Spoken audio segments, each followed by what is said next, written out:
Hello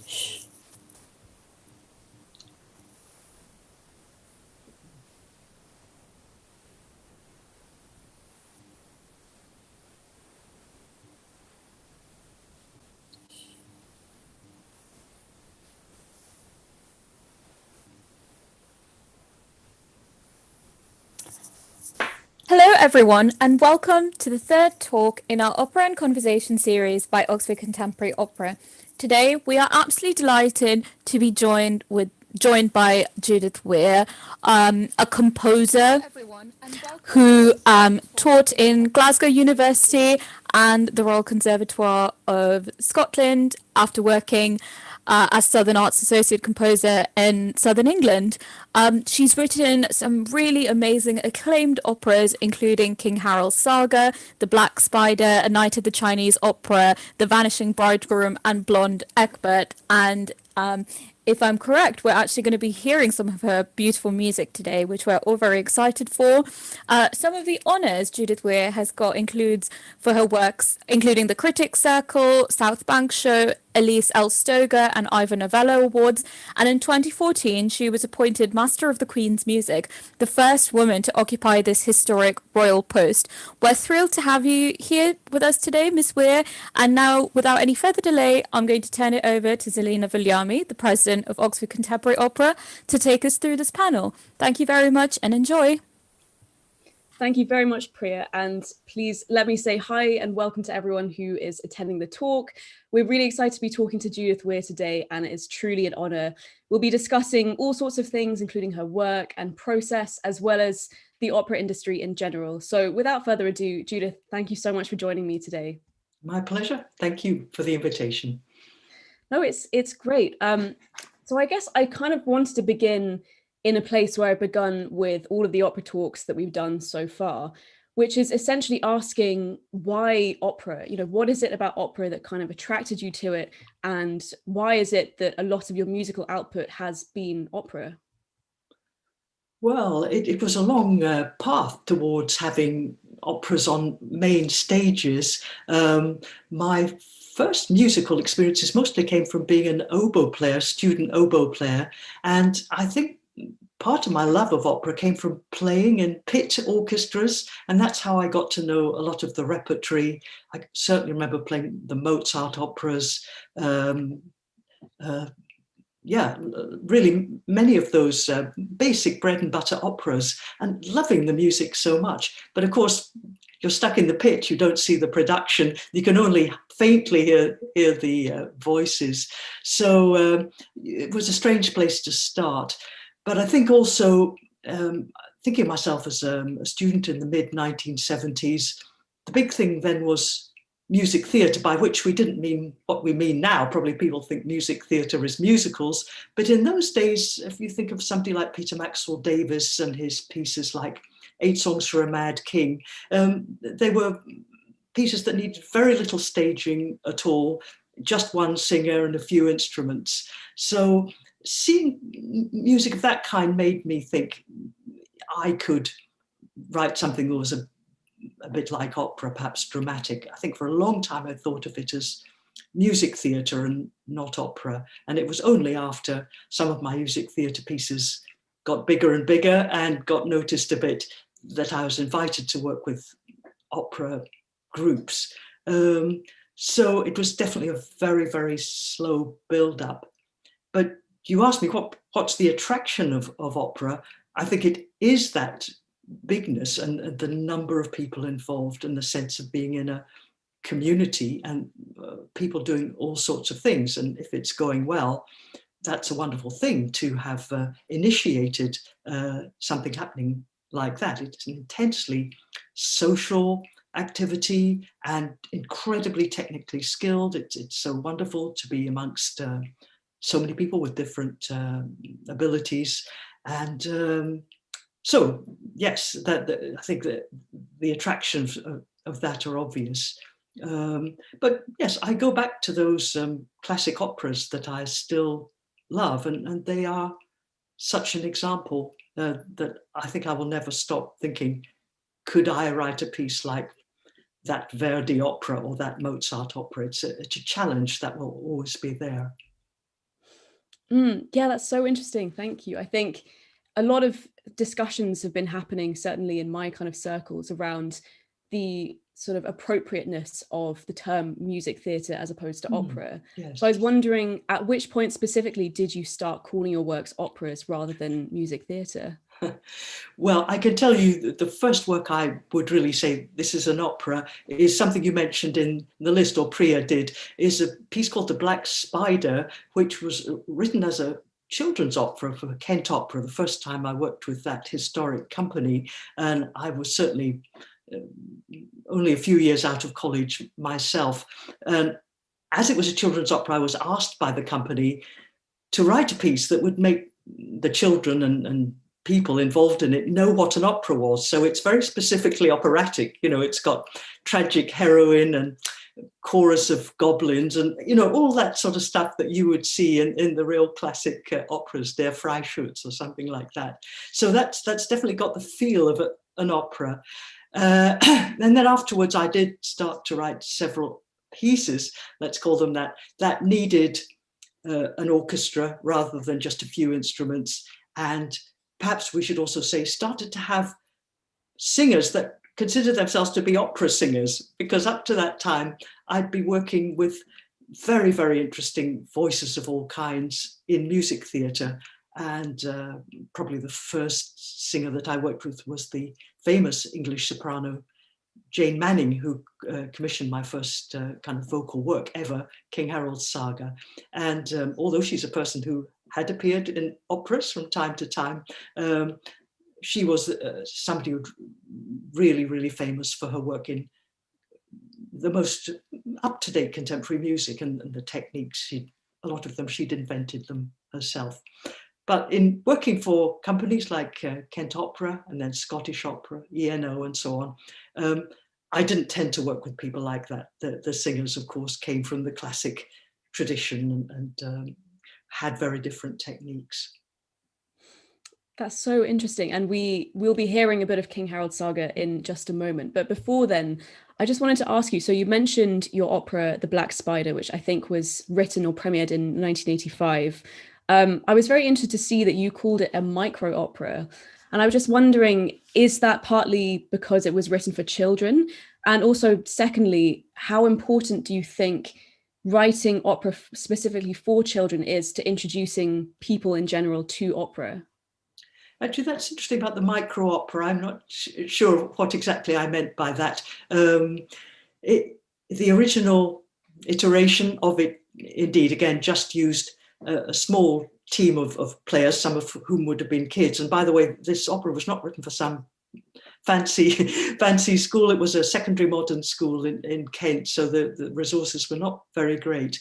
And yeah, it had one professional singer, I think, and a couple of soloists. So in other words, those forces, I guess, were quite micro.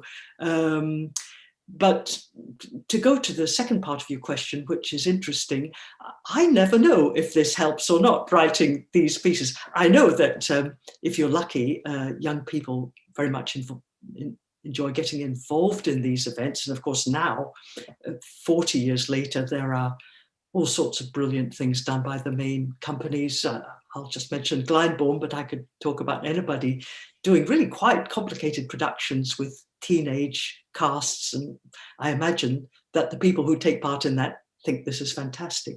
Whether those people go on, as I actually did do, to love the operas of Mozart and Weber and Wagner and Verdi, I have no idea. It'd be interesting to know if studies have been done. But as a way of engaging people for a while at informative years, I think it obviously is a brilliant thing to do. Certainly. And I completely agree with you. I remember seeing one of my first operas when I was quite young, definitely would sort of introduce me to the medium of opera and was such an important sort of focus for me, you know, later on, because it provided such sort of enjoyment. I just would like to play then our first audio extract. So this is from your opera, King Harald Saga, which was written in 1979, I believe. And as you mentioned, it is, I would say, a unique opera in my knowledge because it is written for just one voice. So I'd just like to play a short extract of it and then we can just talk about it. So there we go.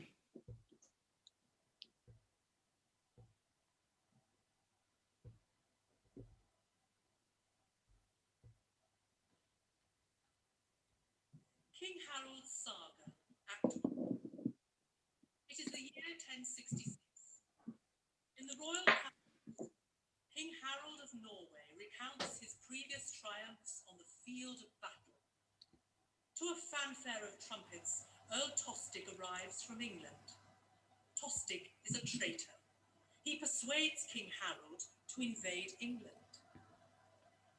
I, Harald, by the grace of Almighty God, King of all the northern lands, mightiest warrior that ever donned a coat of mail and held a sharp-edged sword, strongest king that ever strode along ship's prow and sailed the restless sea.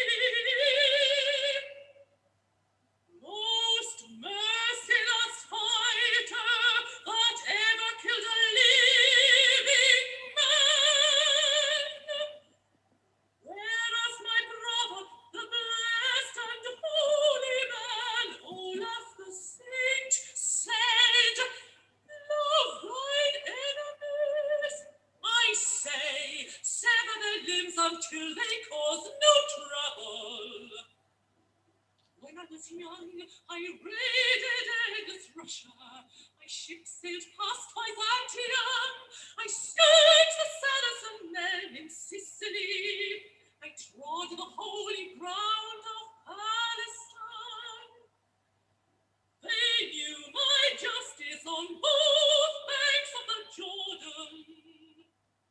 Wherever I went, men said, may his soul abide in Christ.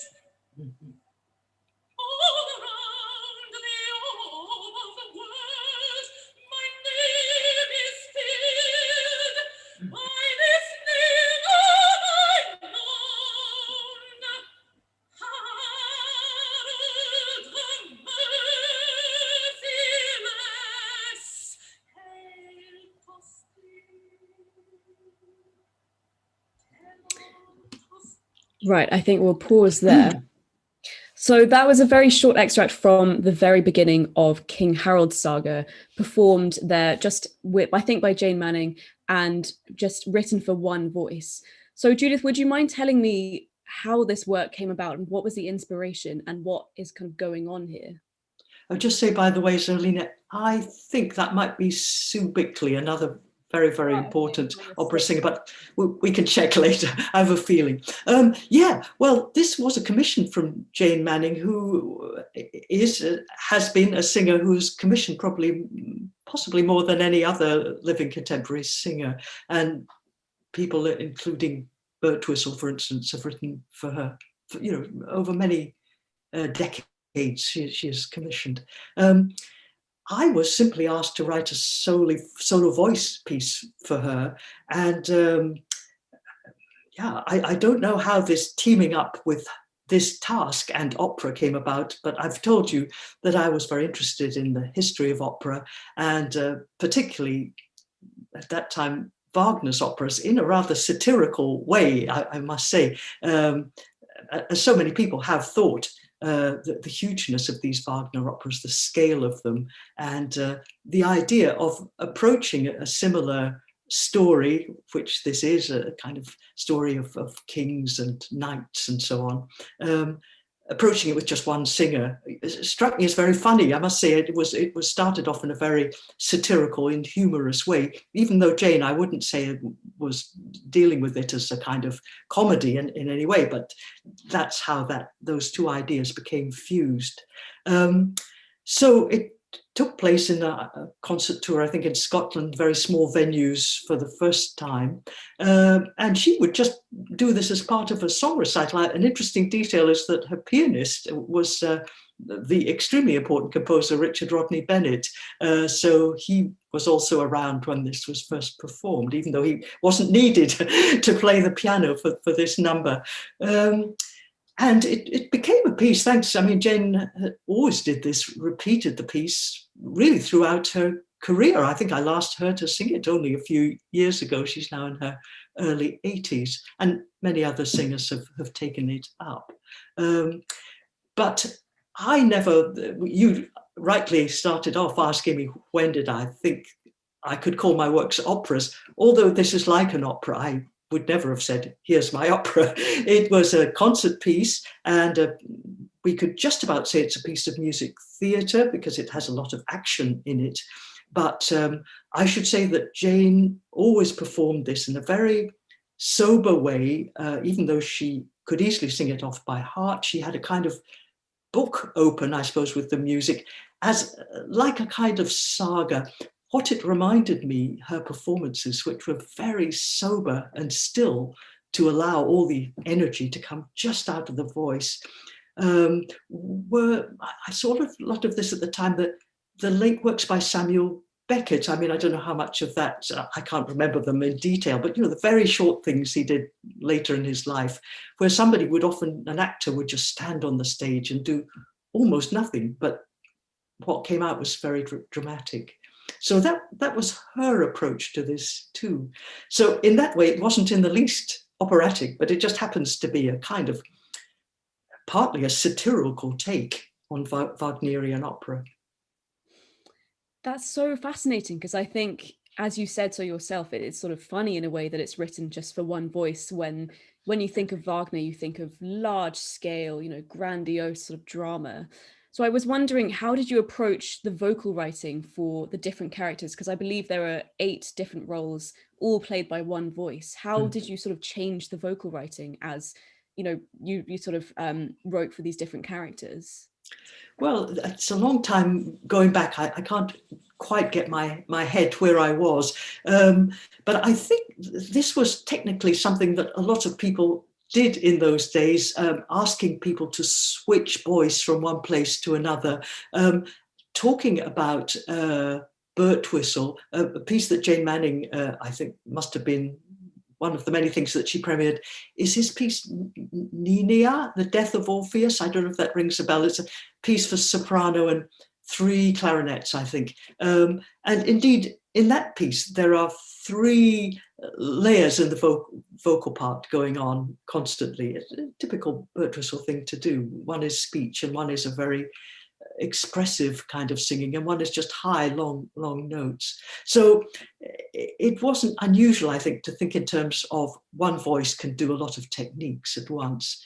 Finding the specific techniques for different characters, I think in a way that just came out of imagining that the first person who we've just played the extract of is King Harold's Hardrada, the kind of anti-hero of this opera. He's a very, very fierce, over-aggressive man. And I guess I just thought, what would that sound like? With the added satire that it's going to be, nearly all these characters are men, sung by this high soprano.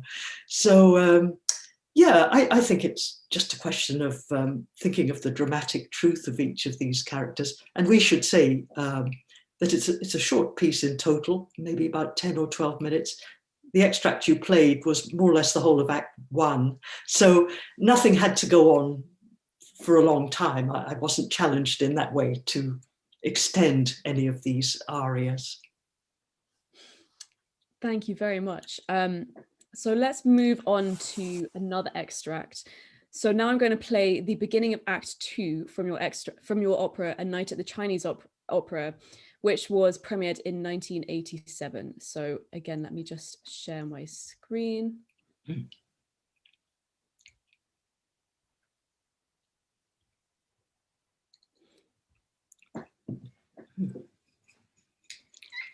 And it's worth saying that this one is definitely on a much larger scale than King Harald Saga. Not that that's particularly difficult. but it's definitely noticeable.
There we go.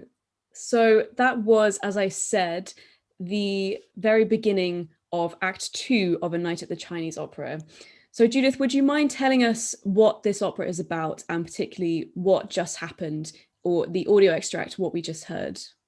I hate to keep correcting you. I think this is the beginning of Act 3. I'm a bit hazy myself, but I think it's Dora. Well, I should perhaps best to explain what we've just heard, which of course is another stylistic parody. I don't just spend my whole life parodying historical composers, but I think you can probably tell I'm trying to be Verdi a bit there. This is a piece about a historical period in Chinese history. And of course, one of our great sources of information is Marco Polo's memoirs, which are in Italian. So to open this Act 3 and to get up to the story so far, I decided to take the extract from Marco Polo in Italian and give it to my idea of an Italian tenor. And I remember when this piece came out, it was the heyday of Pavarotti, and whoever was singing it used to do a big Pavarotti imitation, including, I remember, a big Pavarotti thing was kind of a handkerchief at the end. There's all sorts of stuff that got added, as does happen if you have a long-running production. The form of the opera, I wanted to tell a story out of Chinese history, and there is an extremely famous play from that time, the Orphan of the Chow family. And so I decided to tell the story of this historic play, both as a kind of conventional opera in scenes with, like you say, lots of singers and a fairly big orchestra, but also to do a very fast mini version in the middle as a kind of comedy play. So it's kind of two operas at once, and they coincide at the end. Yeah, I mean, I could go into much more complicated and confusing detail, but I think that's a good place to go. No, certainly. That's a really nice summary. Thank you. So, I mean, the part of the reason, as you guessed yourself, why I wanted to play that extract is the sort of parodic elements of your work. And I kind of wanted to ask you what role parody plays in your music in general, and how do you think it's a sort of important political message or a comedic tool? I was wondering what role it has in your operas.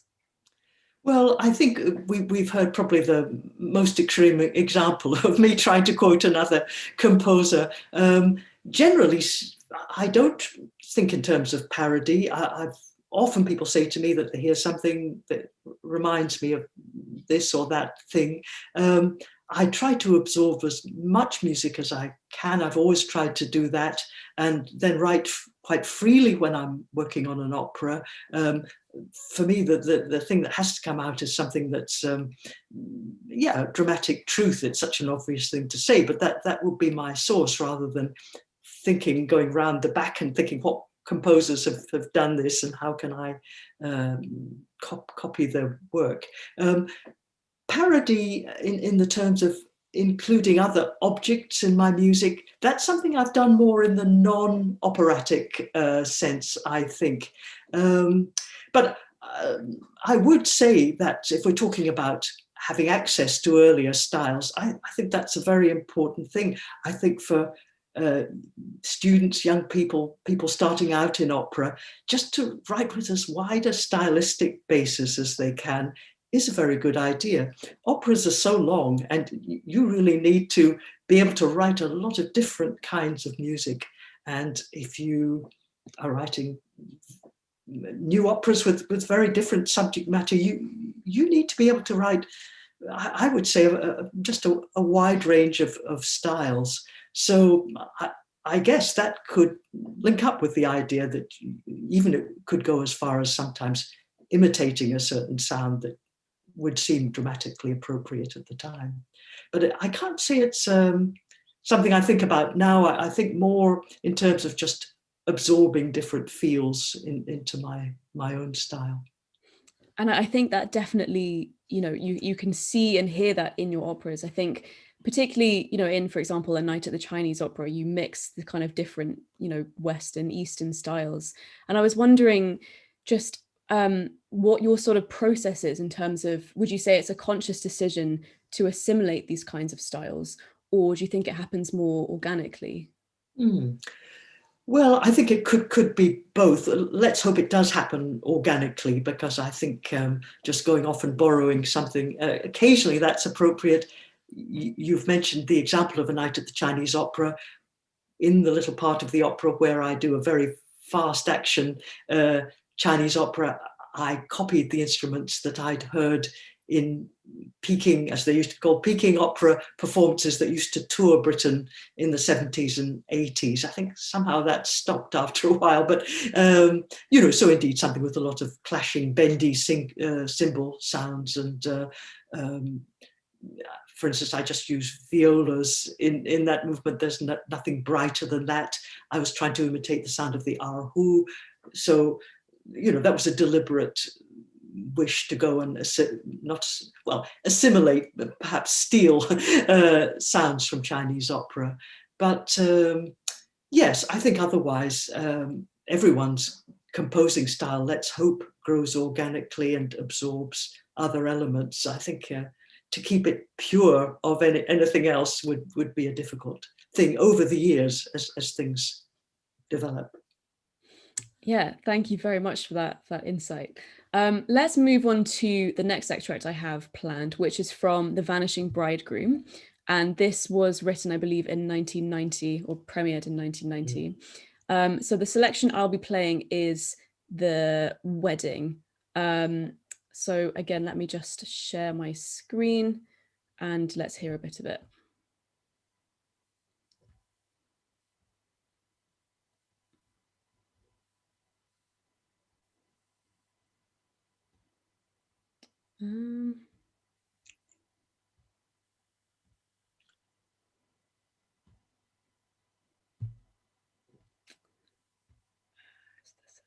Yeah, here we go.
There we go. So that was a short extract from The Vanishing Bridegroom. Similar to my last question, Judith, would you mind giving us a sense of what the opera is about and what was just happening? Well, this is an opera built out of 3 folk tales, Gaelic language folk tales, so set in Scotland, although they needn't necessarily be taking place there. And they're linked together, so it's a continuous story that tells about family members over a long period, probably 20, 30, 40 years. And this is the opening act, where the woman who's going to be one of the main characters has got married to a man she doesn't really love. She's actually in love with somebody else. So it's certainly the kind of story you could definitely find in Verdi or any of the Italian opera writers. And indeed, there is a sense in the back. You heard all those violins. They're kind of playing very, very speeded up kind of Scottish folk music composed by me, not quotations. So there's a sense of anxiety going on in there. Certainly. And a lot of your work I found does kind of incorporate folk elements. And I was wondering where that inspiration comes from. Well, when I started composing, it was a period of high modernism, but I was also very interested in folk elements. And it seemed almost impossible that these two things could meet, total serialism and Scottish folk music. But nevertheless, I tried to give this a go and to integrate these elements, even as far apart as they possibly could be. In this case, my family, both my parents were Scottish, and I lived in Scotland myself for some years. So at the time I was writing this piece, I was living in Glasgow, knew folk musicians, and this came about quite naturally. But I think maybe they're folk elements, but also just general elements of music, particularly melody and rhythm.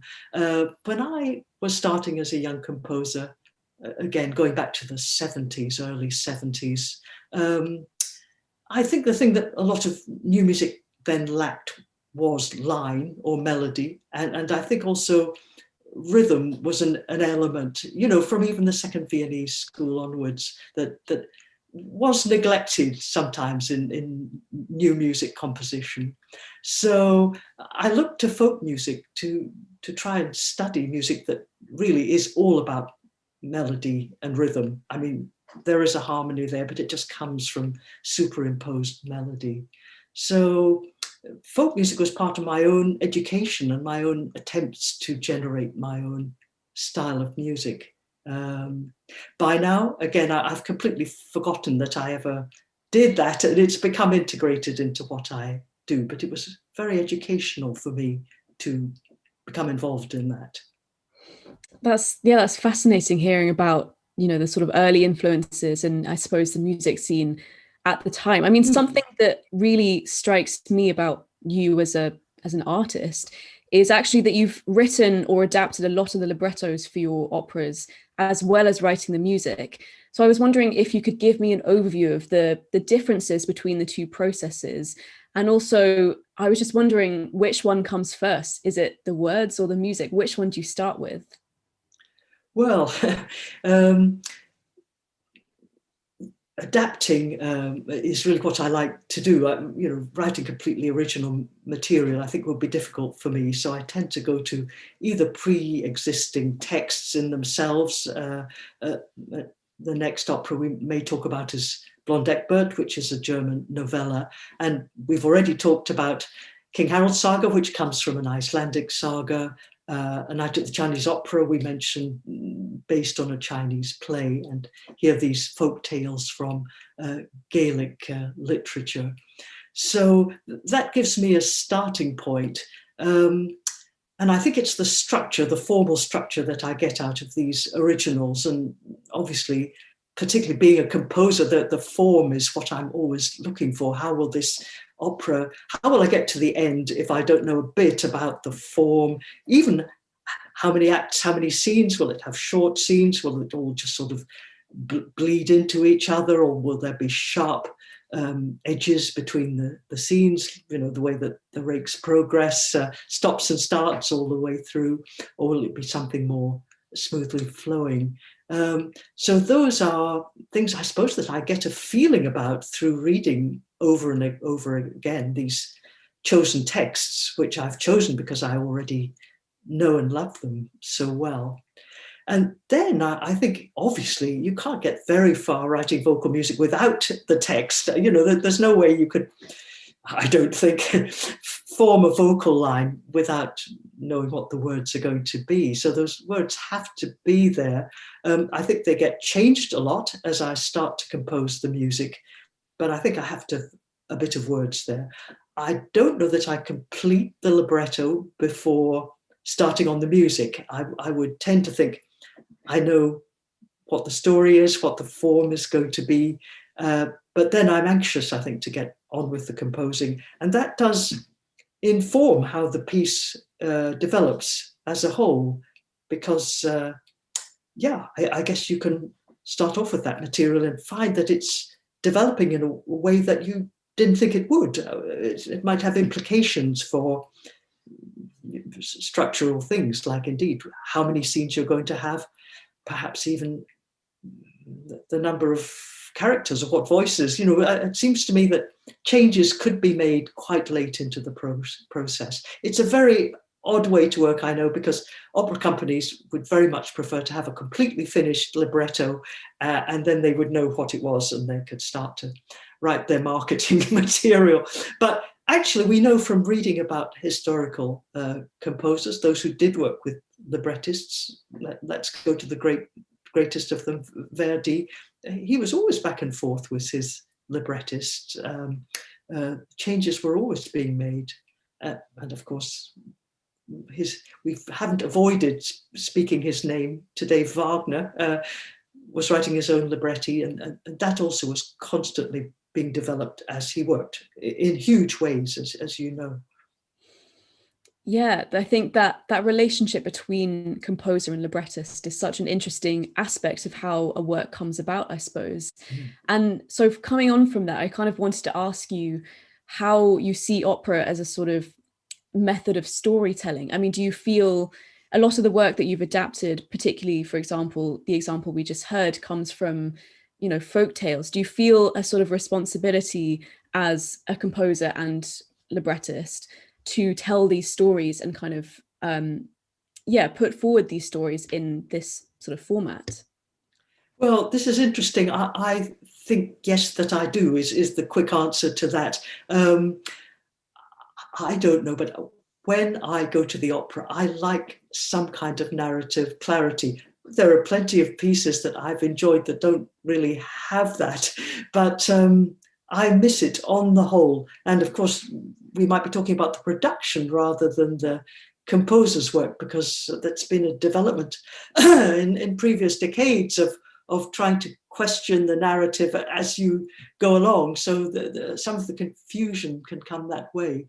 But it's a personal taste of mine. And yes, I like to see a story unfolding. It's something for me that opera does so well.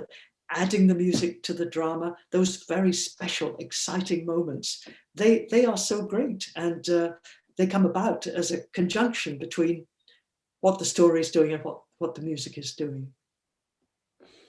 Definitely. I think thank you. That's a really interesting point of view. So to kind of come towards the close of this, I would like to play the end of Blond, Eckbert, the opera that you've just mentioned, which I believe was premiered in 1994. So this is the very ending scene. And for the last time, let me share my screen. Here we go. So this opera was written, it's, as I think you just said, it's an adaptation of a novella. Am I correct in saying that? Indeed, by Ludwig Tieck, quite a famous piece of German literature, Der Blonde Eckbert. Right.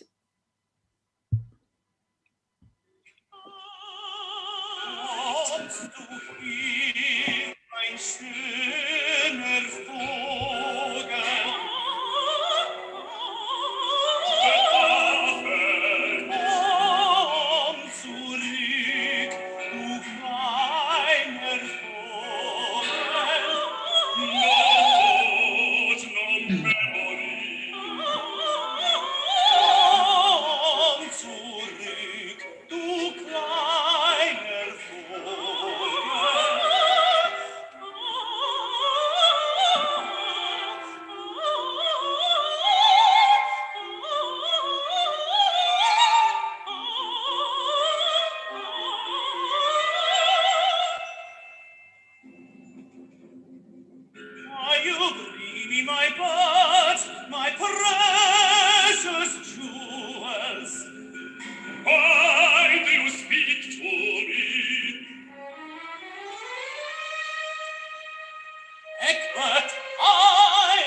Hugo. In what solitude have I lived my life?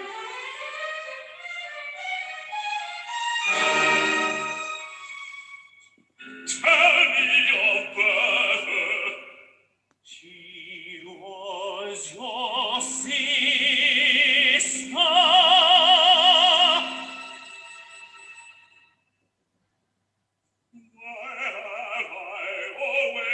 Imagine this dreadful thing.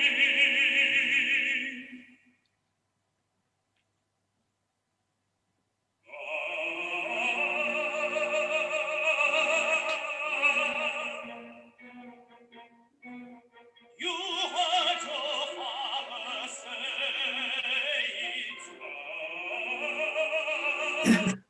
when you were a child.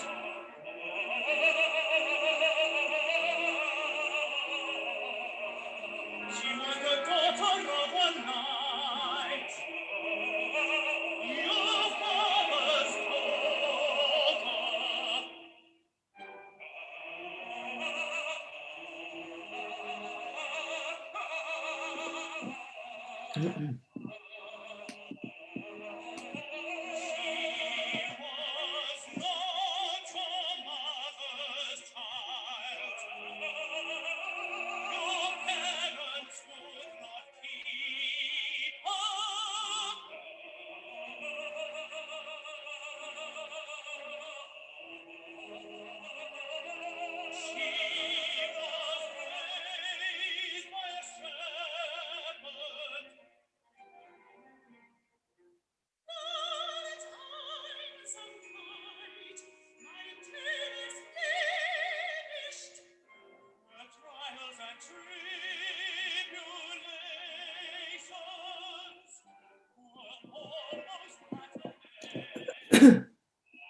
And there we go. So that was the very dramatic ending of Blond Eckbert, where I believe the old woman is telling Eckbert that all along she or he has been these characters, such as I think there's like Walter and Hugo, etc.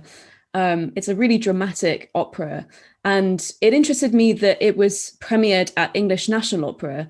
So I was wondering if you could tell me what the process is from having an idea for an opera to then getting it performed at a very large opera house like ENO. Well, this gives me the chance just to recall that at that time, you mentioned 94 was the premiere of this, but at that time, ENO made a point of premiering a new large-scale opera every single year. And there was quite a long series, I think 5 or 6 composers, of whom I was one. So I was just very fortunate to be around in that era when that could take place, and all sorts of quite experimental things were done. I think I got the chance to do this because, as people who followed us through for the last minutes will realise, that I was working my way up to larger operas, and ENO was certainly the biggest house that I'd written for. The piece just has 4 characters, and this was a request by David Poutney, who then was artistic director at ENO, and it turned out to be a really good thing, firstly because of the intensity of just having those 4 characters. You have mentioned the story allows these characters to play different people, so it's also dramatically quite challenging, I think, for those singers. But the thing about writing for a very big house, I think there is definitely a changing vocal style, that those singers really have to sing big, and it has to be music that has the space that allows them to do that. So that was quite a big development for me, I think. Certainly, yeah, it's really, I think, an incredible opera and a very fitting place to end our talk. So we only have a bit of time left now for a few questions. So firstly, I would like to ask you, one of your operas, Armida, which I believe was premiered in 2005, was later broadcast on television, I believe after being commissioned by Channel 4. So I kind of wanted to ask you, do you think the opera works on television as a sort of different medium? And do you think maybe that will inform the sort of future of live performance, this shift to sort of televised performances? Well, Armida was actually written for television. It's had, people have sometimes put it on stage. I saw a couple of productions last year, but like several pieces, that was the biggest one out of them, have been made for film. Actually, most of them with the same director, Margaret Williams. So we got to know each other's style quite well. So that has a very different feeling, I think, from writing a stage opera. Really 2 separate activities, actually, because of the way the pieces are put together and recorded over a long period of time. That, I would say, is quite separate from having, say, a production televised, which has been in the theatre beforehand. That happened with all the 3 operas that we've been talking about today, all had television productions in their day. And I think this is just a question of personal choice. Obviously, as a composer, I'm absolutely delighted if one of my stage opera reaches television. I don't know how audiences in general feel. I think great strides have been made in how these pieces are shown on TV. Camera technology becomes better and better. I have to say, just as a person who was a live musician in my day, nothing beats going to see a live performance. And I think it helps you as a listener to have made that commitment, to have that. You're forced, you're sat in that opera house for 3 hours. You've got to concentrate. You've got to try and stay with the plot and what's happening. I find my concentration isn't perfect watching on screen, but this last year has taught us all what a privilege it is that we can even see as much work as we can. I notice, and I think this with your generation rather than mine, you probably learn operas anyway from DVDs. That doesn't exist when I was a student. I certainly listened to recordings all the time.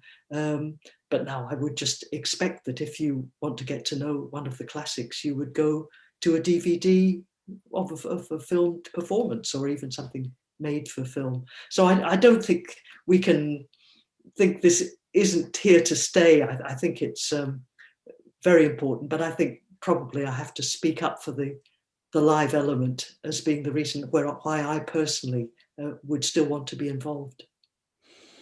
I mean, that brings us very nicely onto my next question, which is essentially, this year 2020 has been such a strange year for so many reasons. Obviously everything to do with live performance has been very disrupted. So I was wondering what your take is on how things will change from now on in terms of the opera industry, whether it's the future of live performance or funding. I was wondering, particularly from a composer's perspective, how you think things might change. I realize it's a very big question, but I'd be interested to get your take on it. Well, in a way, I'm glad to say I no longer have any kind of insider knowledge of this at all. And I can only use my imagination. I would think we haven't begun to see the ramifications of what's happening. After all, a lot of the opera companies, the main opera companies, are big enough to have put a lot of their workers on furlough. So those people have still retained their jobs. When we come back, which we will do, I would think their finances, who knows, but their finances won't have improved any as a result of this period. My hope always, as somebody who works in a very specific way as a composer, i.e. not essential to the modern opera industry, but like everything, I think it's become very management heavy. And I don't want anyone to lose their job, but in a way, I would like management to slim down, because really the important thing is the creatives, the singers, the orchestra, and hopefully the new work. It would be very sad to think that opera will slim down enforcedly just because the money has run out. Will the art form change? Well, it would be wonderful to think that we've picked some positive things up from our experience. We are always talking, especially people of my advanced age, we've picked up a lot of IT skills we didn't have before, so maybe those will feed into our work in the future. And certainly in terms of making work available, I hope it's become much more obvious that, say, if a new opera production goes on, it's a no-brainer. We should have this available on screen as well. I fear for the whole musical world. We just don't know yet what will happen. Obviously, we're all determined to go back and perform. How this will have affected the overall view remains to be seen. Certainly, I definitely agree with you. And I think there is hope in terms of getting things back together again. I think it will just take a while, as you said yourself. So we just have time for one final question, which is, do you have any advice for young composers wanting to write, I mean, in an operatic style or in any style? You've kind of mentioned so far already trying to incorporate different stylistic attitudes in their works. But yeah, my final question is, do you have any advice for young and up and coming composers at the moment, and how they might go about writing operas? Well, we could probably fill another hour with thoughts about that. I think I just have to really go back to what you've just said. I think the most valuable ability for a composer having to work in opera or wanting to work in opera is fluency as a composer. You will have to write an awful lot of music than you've ever written before for any kind of opera, even if it's just a 20-minute one act or one scene. That's a load of music, and it needs a great deal of input, both vocally and instrumentally. So I think just always like building up your muscles, building up your chops, as the Americans say. It's a question of doing a lot of composing, and I think sometimes experimenting in the sense of not worrying what comes out, but just write that piece so that it will help you in the future. But I guess the other thing, it's my other piece of it's just such banal advice, is to listen to as much as you can, because that is where ideas come from. I've mentioned my need to know the classics of opera and how much they've helped me. But of course, also to try and make sure you keep abreast of any new work that you can possibly see, because we composers always think there's not enough new opera, but there certainly is quite a bit, and a lot of it is accessible. And I think it's also worth making trips to see new operas. Even if you don't enjoy them, you've learned something in terms of what it was you didn't enjoy and what you want to avoid yourself. So I think it's just to expose your brain to as much opera as you can. That's fantastic. Judith Weir, thank you so much for joining us in our talk today. Be sure to join in for our next talk, which is next Wednesday, the 25th of November, with Oliver Mears, the Director of Opera at the Royal Opera House. But for now, Judith Weir, thank you so much for joining us, and I will be handing over back to Priya. Thank you. Pleasure, thank you. Thank you so much, Judith, and thank you, Zelina. Just to let you know, please do like this video and do subscribe to our channel. In the description box, you'll find links to our website and all of our social media. And this talk with Judith Weir is going to be available for you to watch on our YouTube channel anytime you want to. So thank you very much. Have a great evening, afternoon, morning, wherever in the world. Bye-bye.